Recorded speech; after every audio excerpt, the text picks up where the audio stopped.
Assalamualaikum warahmatullahi wabarakatuh. Salam sejahtera bagi kita semua. Perkenalkan, nama saya Julesko Simaila, mata kuliah Mikrobiologi Farmasi dari program studi S1 Farmasi Sekolah Tinggi Teknologi Industri dan Farmasi Bogor. Halo teman-teman, di sini saya akan membahas tentang proses pembuatan tempe. Definisi tempe, tempe adalah makanan khas Indonesia yang terbuat dari fermentasi kedelai atau beberapa bahan lain yang menggunakan beberapa jenis kapang rhizopus, seperti Rhizopus oligosporus, Rhizopus oryzae, Rhizopus stolonifer, atau Rhizopus arizus. Sediaan fermentasi ini secara umum dikenal sebagai ragi tempe. Makanan tradisional ini sudah dikenal sejak berabad-abad lalu dalam tatanan budaya makanan masyarakat suku Jawa, khususnya di Yogyakarta dan Surakarta. Tidak seperti makanan kedelai tradisional lain yang biasanya berasal dari Cina atau Jepang, tempe berasal dari Indonesia. Berikut ada macam-macam tempe. Yang pertama, tempe menjes. Tempe menjes ini memiliki tekstur yang sedikit kasar, namun mudah untuk digigit. Berasal dari kacang tanah. Yang kedua, tempe gembus. Tempe gembus ini bentuknya terlihat seperti tahu karena memang tempe gembus atau gembos ini dibuat dari ampas tahu. Yang ketiga, tempe kedelai. Tempe kedelai ini adalah jenis tempe yang mungkin kamu temui sehari-hari. Tempe ini berasal dari kacang kedelai yang difermentasikan dengan ragi. Berikutnya, tempe bongkrek. Tempe bongkrek ini, kalau tadi tempe gembus berasal dari ampas tahu, maka tempe khas Jawa Tengah ini berasal dari ampas kelapa. Berikutnya ada tempe koro atau tempe benguk. Tempe koro atau tempe benguk ini tidak dibuat dari kacang kedelai, melainkan tempe koro menggunakan bahan berupa kacang koro. Bahan yang digunakan juga bukanlah kacangnya, namun bijinya. Berikutnya ada tempe bungkil. Tempe bungkil ini berasal dari ampas kacang tanah. Tempe yang sangat populer di Jawa Timur ini memiliki tekstur yang empuk dan juga gurih.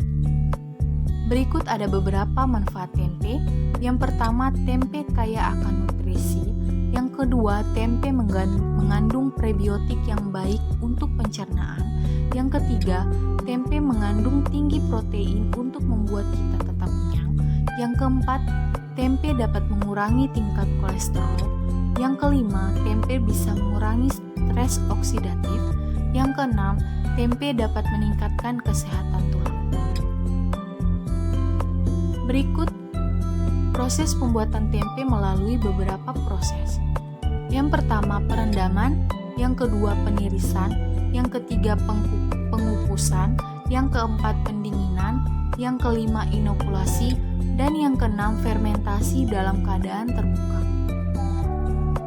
Berikutnya ada komposisi kimia tempe.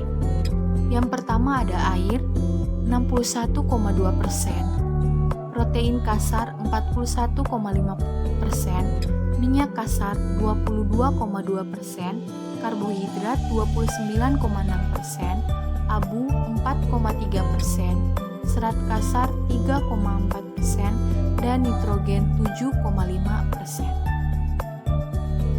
Berikut ada bahan-bahan dan peralatan yang digunakan dalam pembuatan tempe. Untuk alat-alat sendiri, baskom, saringan dandang, kipas angin, sotel kayu, tampah, dan kompor. Untuk bahannya sendiri ada kacang kedelai sebagai bahan utama, yang kedua ragi tempe, yang ketiga daun pisang atau kantong plastik. Berikut ada lampiran untuk alat-alat yang digunakan dalam proses pembuatan tempe. Kita akan masuk dalam proses pembuatan tempe. Yang pertama, perebusan kedelai. Proses pembuatan tempe dimulai dengan penyiapan kedelai sebagai bahan baku. Kacang kedelai dicuci bersih dan kemudian direbus. Proses perebusan bertujuan agar kulit kedelai mudah untuk dikelupas, sehingga agen fermentasi tempe dapat lebih mudah masuk ke dalam kedelai. Berikutnya kita akan melakukan perendaman kedelai. Setelah direbus, akan dikupas, kedelai dicuci kembali dan direndam dalam air. Perendaman dilakukan dalam air pada suhu kamar selama 22 hingga 24 jam agar asam bakteri dapat tumbuh secara alami dan menciptakan suasana asam. Berikutnya proses fermentasi, proses yang kita tunggu-tunggu. Pada proses tersebut terjadi fermentasi asam yang membentuk asam laktat dan asam asetat guna mendukung pertumbuhan agen fermentasi tempe. Kedelai yang telah asam kemudian direbus kembali dalam air rendaman asam tersebut. Setelah direbus, kedelai ditiriskan dan didinginkan.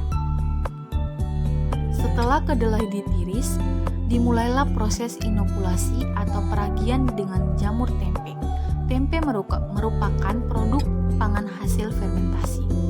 Fermentasi ini dilakukan dengan bantuan jamur Rhizopus oligosporus dan Rhizopus oryzae atau yang sering dikenal dengan ragi tempe.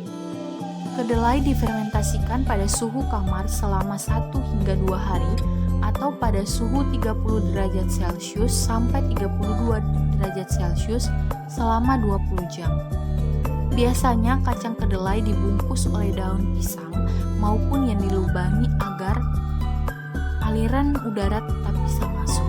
Dalam proses fermentasi ini, kelembapan ruangan dan juga suhu harus diperhatikan agar jamur bisa berkembang dengan baik. Pada proses fermentasi tersebut, jamur akan berkembang biak dan jamur akan membentuk hifa atau miselia kapang yang mengikat satu sama lain. Pertumbuhan miselia kapang ini merekatkan biji-biji kedelai, menjadikan tempe berwarna putih dan memiliki tekstur yang lunak. Dalam proses fermentasi, asam amino atau pembentuk protein ini, nitrogen dan kandungan vitamin serta mineral akan mengalami peningkatan. Pada proses ini juga senyawa antioksidan dan antibakteri dibuat sehingga kedelai difermentasikan berubah menjadi tempe dengan nilai gizi yang tinggi.